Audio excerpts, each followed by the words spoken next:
आखिर कुंभकर्ण के 6 महीने सोने के बाद उसकी पत्नी के साथ कौन करता था संभोग?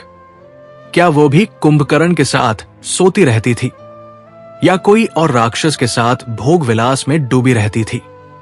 प्रिय दर्शकों, आज हम एक ऐसी कथा की गहराई में उतरने जा रहे हैं जो रामायण के महानायकों के बीच छिपी रही। ये कथा ना रावण की क्रूरता की है, ना श्री राम की मर्यादा की, और ना ही युद्ध की वीरता की। ये उस स्त्री की कहानी है जिसका नाम इतिहास के पन्नों में कहीं गुम हो गया, पर उसकी भावनाएं और संयम आज भी अमर है।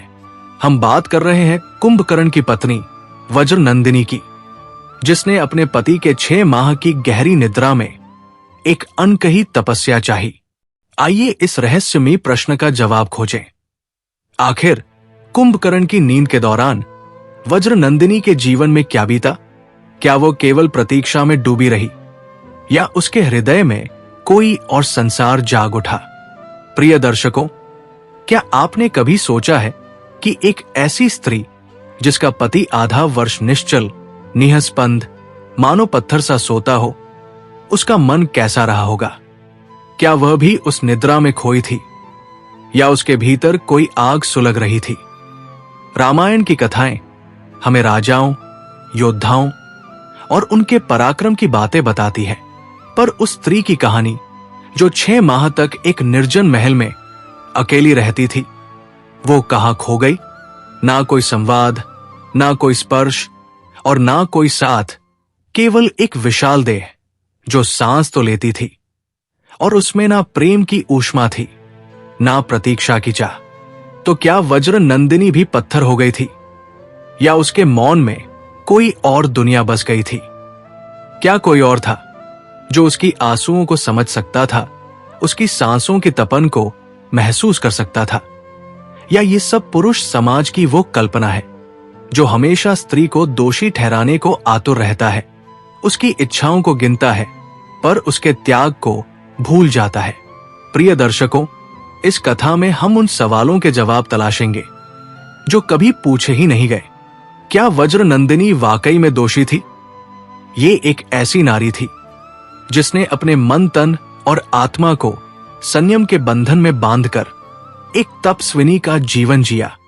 आइए अपने मन के सारे पूर्वाग्रह त्याग कर इस अनसुनी कहानी को सुने। लेकिन उससे पहले आपसे एक विनम्र निवेदन है। रामायण में कहा गया है कि जो व्यक्ति किसी कथा, ज्ञान या धर्म की बात को अधूरा छोड़ देता है, वो अनजाने में अपूर्णता का भागी बनता है। अधूरी कथा एक अधूरी यज्ञ की तरह होती है जो पुण्य की जगह पाप का कारण बन सकती है। इसलिए मेरे प्रिय मित्रों, इस कथा को अंत तक सुने और कमेंट में जय श्री राम जरूर लिखें। मित्रों, एक दिन भगवान श्री राम जी अयोध्या नगरी में बैठे हुए थे। तभी उनके पास माता सीता आती है और उन्हें प्रणाम करते हुए कहती है, हे जगत के नाथ, कृपया आज आप मुझे करवा चौथ व्रत कथा सुनाइए और ये भी बताएं कि इस व्रत को कौन सी स्त्रियां नहीं रख सकती है। हे प्रभु, मैं आपके मुख से इस पवित्र कथा को सुनने के लिए उत्सुक हूं। माता सीता की यह बात सुनकर भगवान श्री राम जी मुस्कुराते हुए कहते हैं, हे सीते, आज आपने बहुत ही उत्तम प्रश्न किया है। आज मैं आपको एक बहुत सुंदर और पौराणिक कथा सुनाने जा रहा हूं। मित्रों, कथा सुनाते हुए भगवान श्री राम जी कहते हैं, हे देवी, प्राचीन काल में नीला सरिता नाम की एक नदी बहती थी।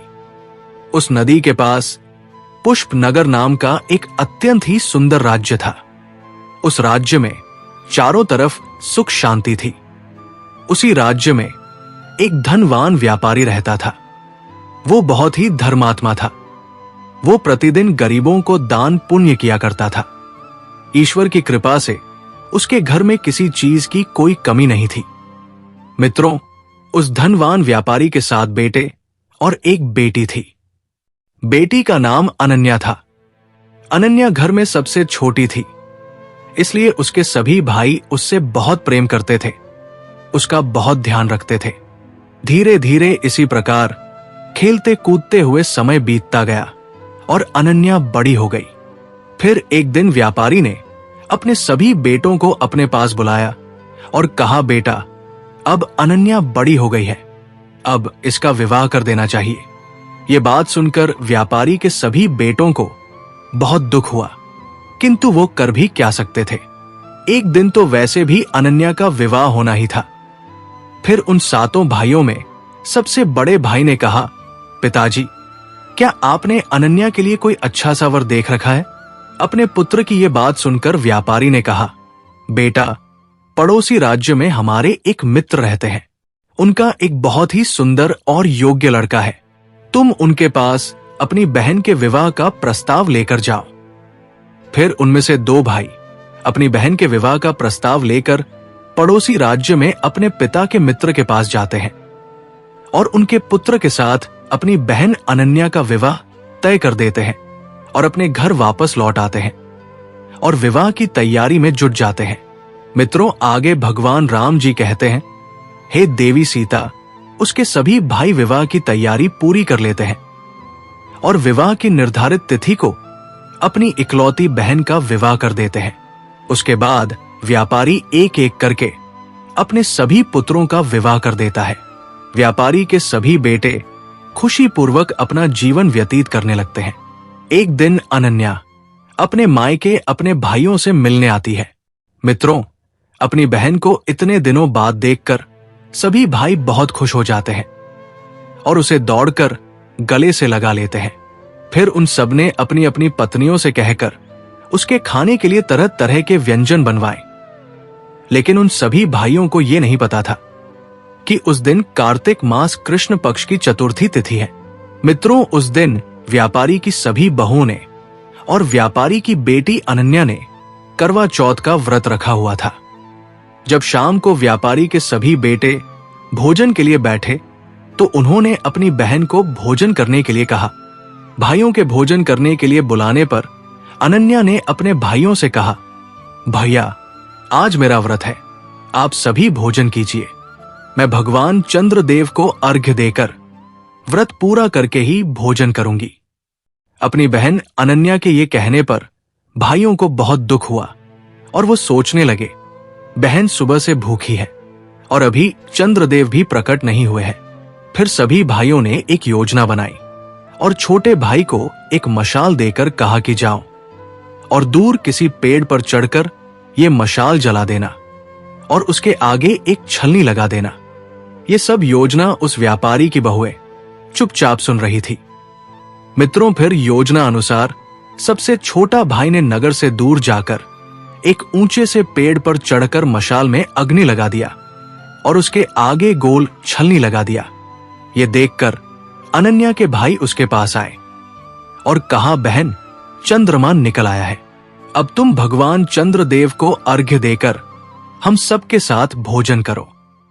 मित्रों, चंद्रमा को देखकर अनन्या ने अपनी सभी भाभियों से कहा, भाभी, देखो चंद्रदेव बाहर निकल आए हैं, अब आप लोग भी अर्घ्य देकर व्रत पूरा कीजिए और हम सबके साथ भोजन करिए। अपनी ननद की ये बात सुनकर व्यापारी की सभी बहुएं हंसने लगी, क्योंकि उन्हें तो पहले से ही पता था कि अभी चांद नहीं निकला है, वो तो उसके भाइयों की एक चाल है।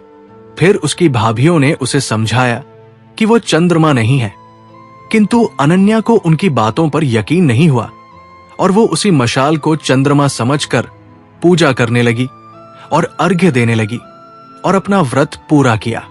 उसके बाद अपने भाई के साथ भोजन करने बैठ गई। मित्रों, अनन्या ने जैसे ही भोजन का पहला निवाला अपने मुंह में डाला और उसे छींक आ गई। दूसरा निवाला मुंह में डाला तो उसमें बाल निकल आया। इसके बाद जैसे ही उसने भोजन का तीसरा निवाला मुंह में डालने को लिया, तभी उसकी ससुराल से एक व्यक्ति भागते हुए आता है और अनन्या को बताता है कि उसके पति की तबीयत बहुत खराब है, वो ज्यादा समय तक जीवित नहीं रह सकते हैं। मित्रों, जैसे ही अनन्या ने ये बात उस व्यक्ति के मुख से सुनी, वो तुरंत अपने ससुराल के लिए चल देती है। उसके पीछे पीछे उसके भाई और उसकी सभी भाभियां भी उसके ससुराल पहुंच जाते हैं। इसके बाद उसकी भाभी उसे सच्चाई बताती है कि उसके साथ ऐसा इसलिए हुआ क्योंकि उसने करवा चौथ का व्रत तोड़ दिया था। उसके भाइयों ने उसे अपने साथ भोजन कराने के लिए दूर किसी पेड़ पर चढ़कर मशाल में अग्नि जलाकर झूठ बोला था कि चांद निकल आया है, और तुमने उनकी बातों को सच मानकर अपना व्रत तोड़ दिया था। इसी कारण से तुम्हारे पति की तबीयत खराब हो गई है। मित्रों, सच्चाई जानने के बाद अनन्या ये प्रतिज्ञा करती है कि कुछ भी हो जाए मैं अपने पति को कुछ नहीं होने दूंगी। परंतु दुर्भाग्यवश कुछ दिनों बाद उसके पति की मृत्यु हो जाती है। वह पति की मृत्यु के दुख को सहन नहीं कर पाती है और वो मूर्छित होकर वहीं पर गिर जाती है। जब उसे होश आया तो वो चीखते हुए बोली, मैं अपने पति का अंतिम संस्कार नहीं होने दूंगी। मैं अपने पति से दूर नहीं रह सकती। मैं अपने पतिव्रता और सतीत्व की शक्ति से अपने पति के प्राणों को वापस लाऊंगी। अनन्या की इन बातों को सुनकर सब उसे बहुत समझाते हैं, किंतु वो नहीं मानती है। नगर के लोग उसके पति को श्मशान में अंतिम संस्कार के लिए ले जाते हैं। अनन्या भी उनके पीछे पीछे पति के वियोग में श्मशान चली जाती है और वहां सबको अपने पति की चिता जलाने से रोकती है और कहती है, यदि किसी ने चिता को अग्नि दी तो मैं भी इसी अग्नि में जलकर भस्म हो जाऊंगी। अनन्या के हठ के आगे किसी की नहीं चली। मित्रों, किसी ने सच ही कहा है, राज हठ बाल हठ, और स्त्री हठ के आगे स्वयं भगवान की भी नहीं चलती, तो हम सभी तो साधारण मनुष्य हैं। आगे की कथा सुनाते हुए भगवान श्री राम जी कहते हैं, हे देवी सीता, अनन्या की जिद के आगे सबको हारना पड़ा और सभी लोग वापस घर चले जाते हैं। और उधर अनन्या अपने मृत पति को लेकर दूर कहीं एक झोपड़ी में रहने लगती है और अपने पति को जीवित करने के लिए भगवान की पूजा व्रत आदि करने लगती है। 1 साल बीत जाता है। अनन्या उसी दिन का इंतजार करती है जब उसने अपने मायके में चतुर्थी का व्रत तोड़ा था। 1 वर्ष बीतने के बाद जब फिर से वही कार्तिक मास की चौथ का दिन आता है तो अनन्या अपने पति के प्राणों के लिए निर्जला करवा चौथ का व्रत रखती है और अपने पति को पुनर्जीवित करने के लिए आदि शक्ति मां जगदम्बा भवानी से प्रार्थना करती है, हे चौथ माता, मेरे पति के प्राणों को वापस लौटा दीजिए। मैं उसके बिना जीवित नहीं रह सकती। यदि आप मुझे मेरा सुहाग वापस नहीं लौटाएगी तो मैं यहीं पर अपना सिर पटक पटक कर अपनी जान दे दूंगी। प्रिय माताओं बहनों, जब अनन्या का चौथ व्रत पूरा होने को रहता है तो उसके व्रत से आदिशक्ति मां जगदम्बा भवानी प्रसन्न हो जाती है और कहती है, हे पुत्री, मैं तुम्हारी भक्ति और व्रत से अत्यंत प्रसन्न हूं। यदि तुम अपने पति को वापस पाना चाहती हो तो तुम्हें पूजा पूर्ण करने के बाद करवा में रखा हुआ थोड़ा सा जल अपने पति के मुंह में डालना होगा। ऐसा करने से तुम्हारा पति फिर से जीवित हो जाएगा। इतना कहकर माता जगदम्बा अंतर्ध्यान हो जाती है। उसके बाद अनन्या पूजा पूर्ण करने के बाद करवा का पानी अपने पति के मुंह में डालती है और उसका पति फिर से जीवित हो जाता है। इस तरह दोबारा से उसका पति उसे वापस मिल जाता है। फिर अनन्या मां गौरी से प्रार्थना करती है कि हे मां महागौरी, जिस प्रकार आज आपने मेरे सुहाग की रक्षा की है और मुझे फिर से सुहागन बनाया, ठीक उसी प्रकार संसार की सभी पतिव्रता स्त्रियों के सुहाग की रक्षा करना और उन्हें सदा सुहागन का वरदान देना। आगे भगवान श्री राम जी कहते हैं, हे देवी, इस प्रकार से ये कथा समाप्त हुई। फिर माता सीता कहती है, प्रभु, आपने ये तो बताया ही नहीं कि कौन सी स्त्रियों को ये व्रत नहीं रखना चाहिए। मित्रों, माता सीता की ये बात सुनकर भगवान श्री राम जी कहते हैं, हे देवी, अब मैं तुम्हें एक और कथा सुनाने जा रहा हूं। उसके बाद मैं तुम्हारे इस प्रश्न का उत्तर दूंगा। तुम इस कथा को ध्यानपूर्वक सुनना। जो भी स्त्री इस कथा को सुनती है उसे पुण्य फल की प्राप्ति होती है और वो सदा सुहागन रहती है। तभी देवी सीता कहती है, हे प्रभु, आप कथा कहिए। मैं तो आपके मुख से कथा सुनने के लिए बहुत उत्सुक रहती है। कृपया आप कथा कहिए। मित्रों, भगवान श्रीराम जी कथा सुनाते हुए कहते हैं, हे देवी सीता, देवनगर राज्य में एक सुंदर नगर था। उस नगर में एक धनवान व्यापारी रहता था। उसके घर में धन दौलत की कोई कमी नहीं थी। कुछ समय बाद उसके घर वालों ने उसका विवाह रूपा नाम की एक सुंदर लड़की के साथ कर दिया। वे दोनों एक दूसरे से बहुत प्रेम करते थे।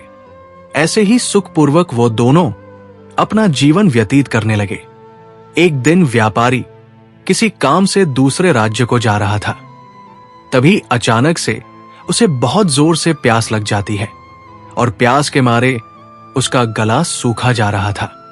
वो अपनी प्यास बुझाने के लिए पास के घर में जाता है और घर का दरवाजा खटखटाने लगता है। दरवाजा खटखटाने की आवाज सुनकर उस घर से एक अत्यंत ही सुंदर और रूपवान स्त्री बाहर निकलती है।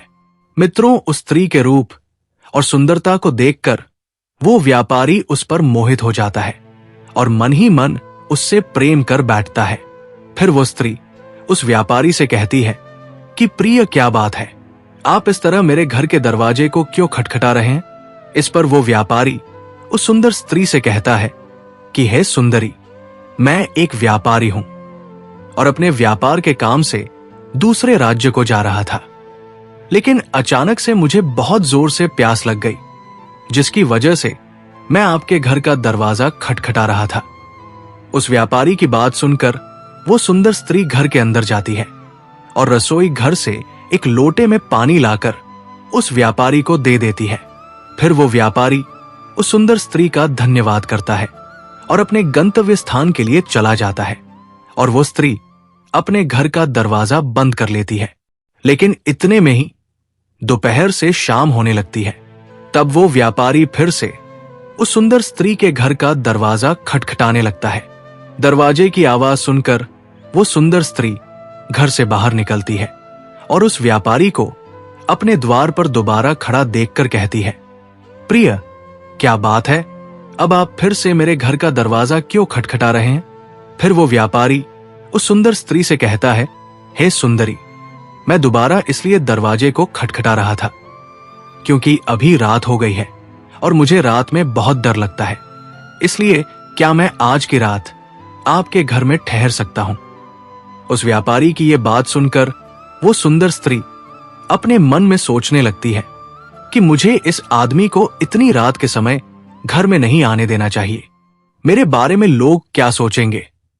लेकिन यह आदमी मुझे देखने में शरीफ लग रहा है, चलो इसे घर में रुकने के लिए जगह दे देती हूं। भला इतनी रात को ये कहां जाएगा? किसी जानवर ने इस पर हमला कर दिया तो इसकी जान भी जा सकती है। अपने मन में इतना सोचकर वो स्त्री उस व्यापारी से कहती है, ठीक है, तुम आज की रात मेरे घर में ठहर सकते हो, लेकिन कल तुम्हें सुबह नगर के लोगों के उठने से पहले ही उठकर चले जाना है। फिर वो व्यापारी उस सुंदर स्त्री की बात मान लेता है। उसके बाद वो व्यापारी उस सुंदर स्त्री के घर के अंदर जाता है।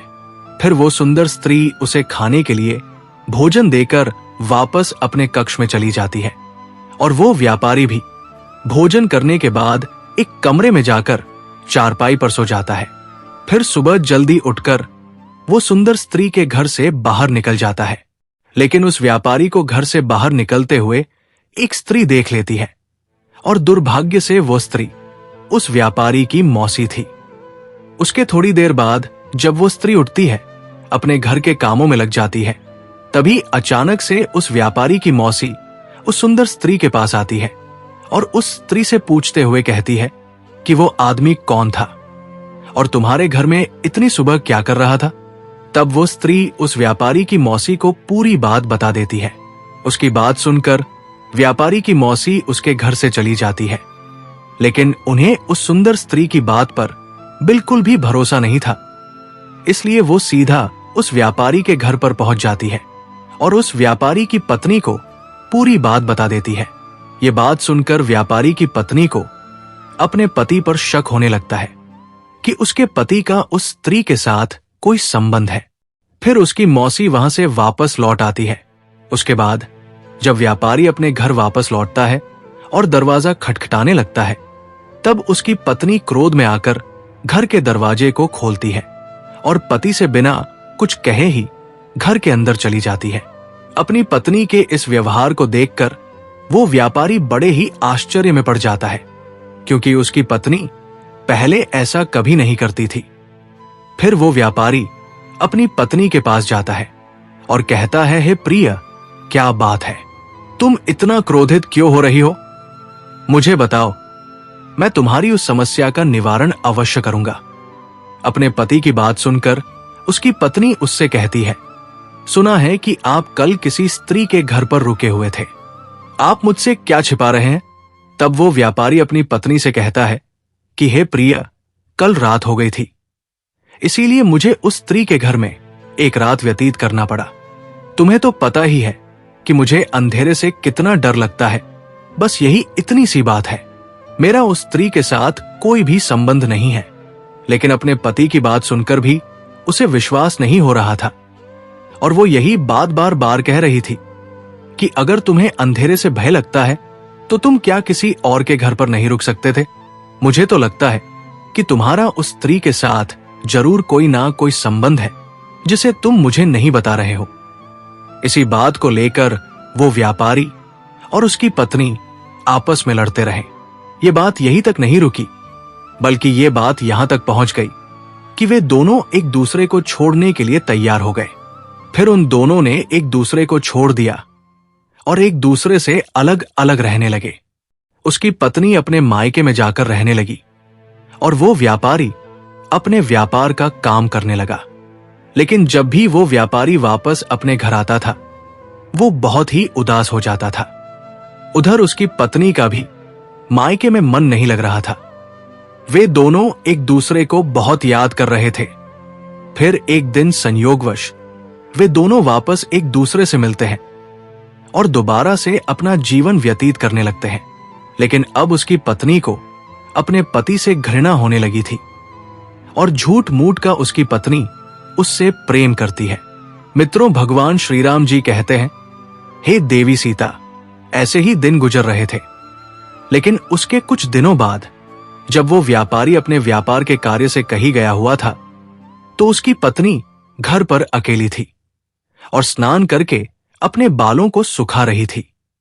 तभी अचानक से उसके घर के सामने से एक अत्यंत सुंदर नव युवक गुजर रहा था, जिसे देखकर वो व्यापारी की पत्नी उस पर मंत्रमुग्ध हो जाती है और उस नव युवक के पास पहुंचकर उसे मीठी मीठी बातें करने लगती है, जिससे वो नव युवक भी उसके रंग रूप को देखकर उस पर मुग्ध हो जाता है और उस व्यापारी की पत्नी के साथ संबंध बनाने लगता है। ऐसे ही कई दिन बीत जाते हैं।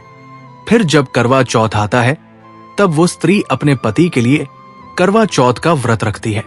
लेकिन वह अपने पति से चोरी छिपे भोजन कर लेती है और उसके मन में अपने पति के प्रति हीन भावना थी, इसलिए वो ऐसा कर रही थी।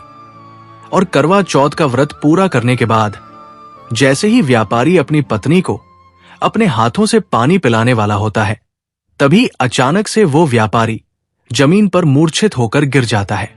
ये अनोखा दृश्य देखकर व्यापारी की पत्नी बहुत ही भयभीत हो जाती है और अपने पति को उठाने लगती है। लेकिन उसका पति ना तो कुछ बोल रहा था और ना ही अपनी आंखें खोल रहा था। फिर वो स्त्री भागते हुए नगर के वैद्य को बुलाकर लाती है। फिर वो वैद्य व्यापारी के हाथ की नब्ज देखकर व्यापारी की पत्नी को बताता है कि आपके पति की मृत्यु हो चुकी है, अब इनका अंतिम संस्कार करवा दो। वो वैद्य अभी इतनी ही बात कह रहा था कि तभी व्यापारी के माता पिता वहां पर आ जाते हैं और उस वैद्य के मुख से ये बात सुनकर अपनी बहू पर बहुत क्रोधित हो जाते हैं। फिर वो वैद्य वहां से चला जाता है। उसके बाद उसके ससुर उससे कहते हैं, अरे नागिन, तूने ये क्या कर डाला? मेरे बेटे को मार डाला। तूने अवश्य ही कोई पाप कर्म किया है, जिसका फल आज मेरा पुत्र भुगत रहा है, इसलिए अब तू मेरे घर में नहीं रह सकती है। तब व्यापारी की पत्नी अपने ससुर से कहती है कि नहीं नहीं पिताजी, मैंने ऐसा कुछ भी नहीं किया, और अगर आप मुझे घर से निकाल देंगे तो मैं कहां जाऊंगी, किसके सहारे अपना जीवन यापन करूंगी।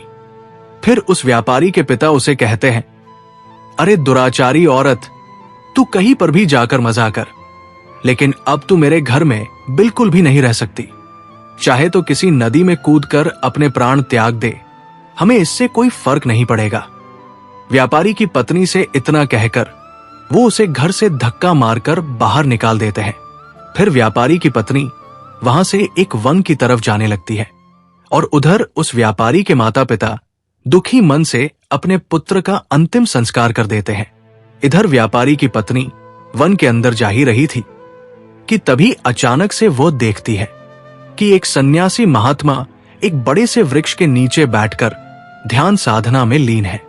सन्यासी महात्मा को देखकर व्यापारी की पत्नी महात्मा जी के पास पहुंच जाती है और जोर जोर से विलाप करने लगती है। उसके विलाप की आवाज सुनकर महात्मा जी अपनी आंखें खोलते हैं और उस व्यापारी की स्त्री से कहते हैं, हे पुत्री, क्या हुआ? तब वो स्त्री महात्मा जी को पूरी बात बता देती है। फिर वे सन्यासी महात्मा अपनी दिव्य दृष्टि से उस व्यापारी की पत्नी के जीवन में घटित सभी घटनाओं का दृश्य देख लेते हैं। उसके बाद अपनी आंखें खोलते हैं। तब व्यापारी की पत्नी महात्मा जी से कहती है, हे मुनिवर, क्या हुआ? आप कुछ बोल क्यों नहीं रहे हैं? उस व्यापारी की पत्नी की यह बात सुनकर सन्यासी महात्मा उससे कहते हैं, पुत्री, तुम्हारे एक पाप कर्म की वजह से आज तुम्हारे पति की मृत्यु हो गई है। तुम्हें याद है ना कि जब एक दिन तुम्हारा पति व्यापार के काम के लिए दूसरे नगर गया हुआ था और वहां एक स्त्री के घर में रुक गया था। फिर जब तुम्हारा पति उस स्त्री के घर से बाहर निकल रहा था, तब तुम्हारी मौसी ने उस स्त्री के घर से निकलते हुए तुम्हारे पति को देख लिया था और तुम्हें सारी बात बता दी थी, जिसके कारण तुम अपने पति से बुरा व्यवहार करने लगी थी और अपने पति के प्रति बदले की भावना लेकर तुम अपने मन में सोचने लगी थी कि मेरे पति का जरूर उस स्त्री के साथ संबंध है। इसलिए तुम एक दिन अपने मन में बदले की भावना लेकर स्नान करके बाल सुखा रही थी। तभी अचानक से तुम एक नवयुवक को देखकर उस पर मुग्ध हो गई और उसके साथ संबंध बनाने लगी। फिर जब करवा चौथ का व्रत आया, तब तुमने अपने पति के लिए झूठा व्रत किया, क्योंकि तुमने अपने पति से चोरी छिपे भोजन कर लिया था और करवा चौथ का अपमान किया। और यही नहीं, तुमने पराये पुरुष से संबंध भी बनाया था। इसलिए आज तुम्हारे पति की मृत्यु हो गई है और इन सभी पापों की वजह से तुम्हारी ऐसी हालत हो गई है। ऐसी स्त्रियों को भूलकर भी करवा चौथ का व्रत नहीं रखना चाहिए। ये बात सुनकर व्यापारी की पत्नी महात्मा जी से कहती है, हे मुनिवर, मुझे अपनी भूल पर बहुत दुख है। मुझे अपने पति पर इस तरह से शक नहीं करना चाहिए था। लेकिन आप कहना क्या चाहते हैं? आप मुझे विस्तार से बताइए कि वे कौन सी स्त्रियां होती हैं जिन्हें भूल कर भी करवा चौथ का व्रत नहीं रखना चाहिए। तब वे सन्यासी महात्मा व्यापारी की पत्नी से कहते हैं, तो सुनो, शास्त्रों के अनुसार करवा चौथ का व्रत पति और पत्नी के आपसी प्रेम और विश्वास को मजबूत बनाने वाला पवित्र व्रत होता है। अगर किसी पति पत्नी के बीच में लंबे समय से झगड़ा, मतभेद या तनाव का माहौल है या काफी समय से दोनों एक दूसरे से दूर रहते हैं, तो ऐसी स्त्रियों को इस व्रत का पालन नहीं करना चाहिए, क्योंकि ऐसे तनाव भरे माहौल में मन में पति के प्रति बुरे विचार आते रहते हैं और ऐसे क्रोधी मन से करवा चौथ का व्रत रखने से व्रत का खंडन होता है और माता गौरी का अपमान होता है। माता गौरी क्रोधित हो जाती है, जिसका परिणाम स्वरूप दोनों को ही मुश्किलों का सामना करना पड़ सकता है और दोनों के रिश्ते में दरार भी बढ़ सकती है। इसलिए इस व्रत को रखने से पहले अपने मन से क्रोध को त्याग देना चाहिए, अपने रिश्तों को समझ लेना चाहिए और आपस में हो रहे क्लेश को दूर करके ही इस व्रत को रखना चाहिए। और अविवाहित स्त्री को भूल से भी इस पवित्र व्रत को नहीं रखना चाहिए। आज के कलयुग में स्त्री और पुरुष बिना विवाह के ही एक साथ रहने लगे हैं। साथ ही साथ कुछ पति पत्नी विवाह में 7 फेरे भी नहीं लेते हैं, लेकिन शास्त्रों में बिना 7 फेरों के विवाह को शुभ नहीं माना जाता है। ऐसे में बिना 7 फेरों के और बिना विवाह के किसी पुरुष के साथ रहने वाली स्त्रियों को इस व्रत को नहीं रखना चाहिए। यदि वो ऐसा करती है तो उन्हें जीवन भर दुखों का सामना करना पड़ता है। आगे सन्यासी महात्मा कहते हैं, धर्मशास्त्रों के अनुसार अगर कोई स्त्री अपने पति के होते हुए भी किसी अन्य पुरुष के साथ अनैतिक संबंध स्थापित करती है और पराये पुरुष के प्रति मन में कोई भावना रखती है, तो ऐसी स्त्री को भूलवश भी करवा चौथ का व्रत नहीं रखना चाहिए, क्योंकि करवा चौथ का व्रत केवल पतिव्रता स्त्रियों के लिए होता है। लेकिन अगर कोई चरित्रहीन स्त्री करवा चौथ का व्रत रखती है तो उसे चौथ माता के क्रोध का भी सामना करना पड़ता है, जैसा कि तुम्हारे साथ हुआ है। क्योंकि करवा चौथ का व्रत पति के प्रति समर्पण की भावना को दर्शाता है। आपके पति की छवि को चंद्रमा में देखने का अर्थ यह होता है कि आपके मन में पति की मूरत बसती है। लेकिन अगर किसी स्त्री के मन में पति के अलावा कोई अन्य पुरुष है तो ऐसी स्त्री को यह व्रत भूल कर भी नहीं रखना चाहिए। इस व्रत को सुहागन स्त्रियां ही रख सकती है।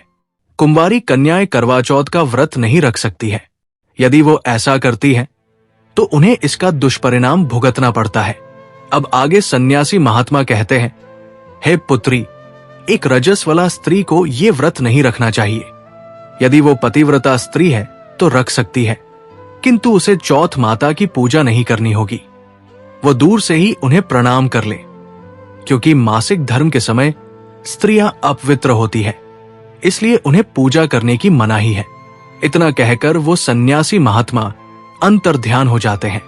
फिर भगवान श्री राम जी माता सीता से कहते हैं, हे देवी, इस कथा के माध्यम से आपको पता चल ही गया है कि कौन सी स्त्रियों को इस पवित्र व्रत को नहीं रखना चाहिए। प्रिय दर्शकों, अभी कथा समाप्त नहीं हुई है। अब हम जानेंगे आखिर कुंभकर्ण के 6 महीने सोने के बाद उसकी पत्नी क्या करती थी। प्रिय दर्शकों, लंका का वैभव अपने चरम पर था।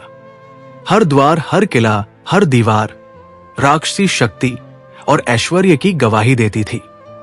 लेकिन इसी वैभव के बीच एक रहस्य था जिसे कुछ ही लोग जानते थे।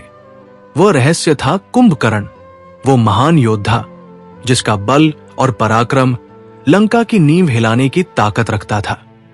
पर हर 6 माह में वो गहरी निद्रा में डूब जाता।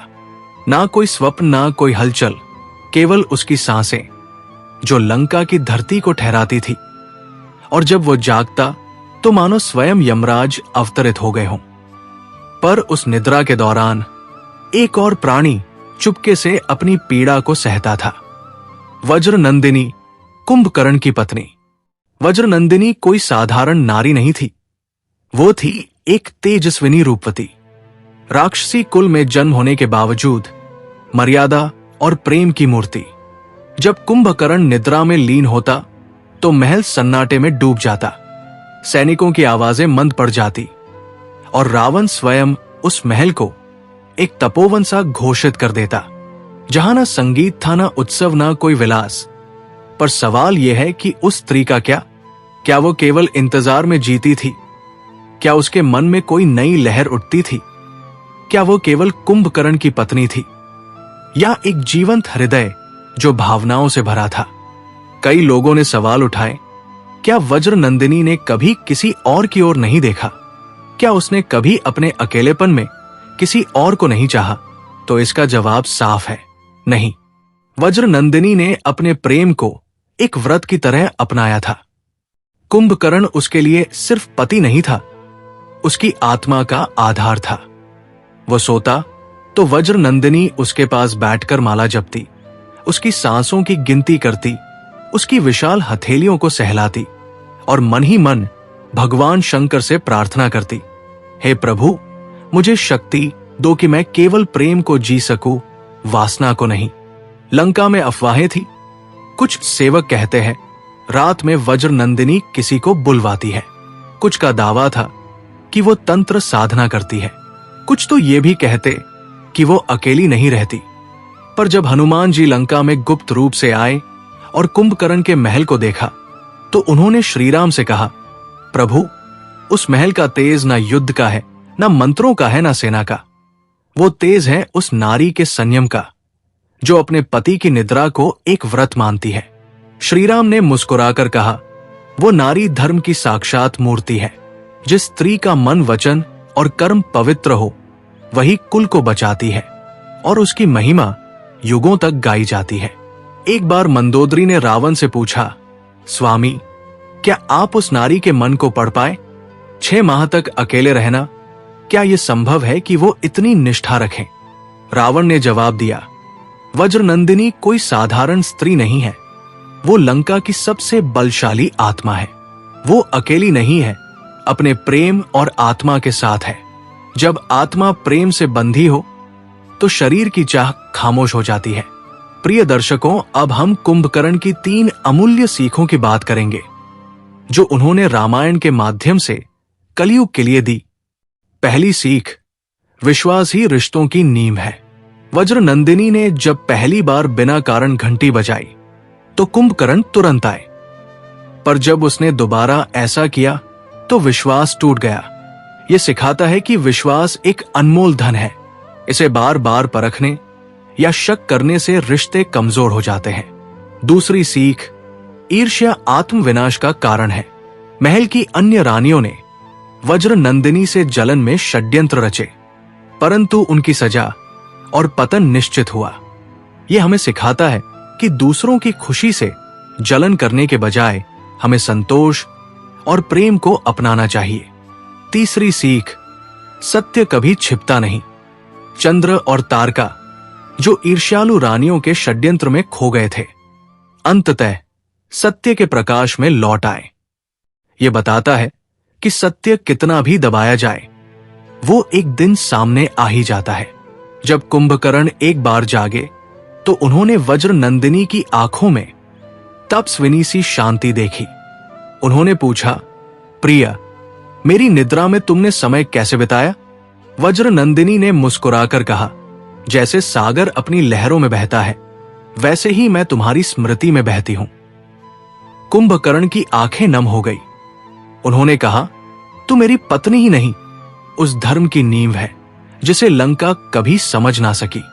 तो प्रिय दर्शकों, जो पूछते हैं कि कुंभकर्ण की निद्रा में वज्र नंदिनी के साथ कौन था, इसका जवाब है कोई नहीं। उसका प्रेम इतना पवित्र था कि कोई और उसकी आत्मा तक पहुंच ही नहीं सकता था। वज्र नंदिनी वो नारी है जिसने अपने संयम को तब बना लिया। आज भी वो हर उस स्त्री में जीवित है जो प्रेम और धर्म के मार्ग पर चलती है। उसका संयम एक मंत्र है जो सिखाता है कि सच्चा प्रेम शरीर से नहीं, आत्मा से जुड़ता है, और जब प्रेम आत्मा से बंधा हो तो वो वियोग में भी पूर्ण रहता है। प्रिय दर्शकों, कथा को यही विराम देते हैं। अगर आपको यह कथा पसंद आई है तो वीडियो को लाइक करिए।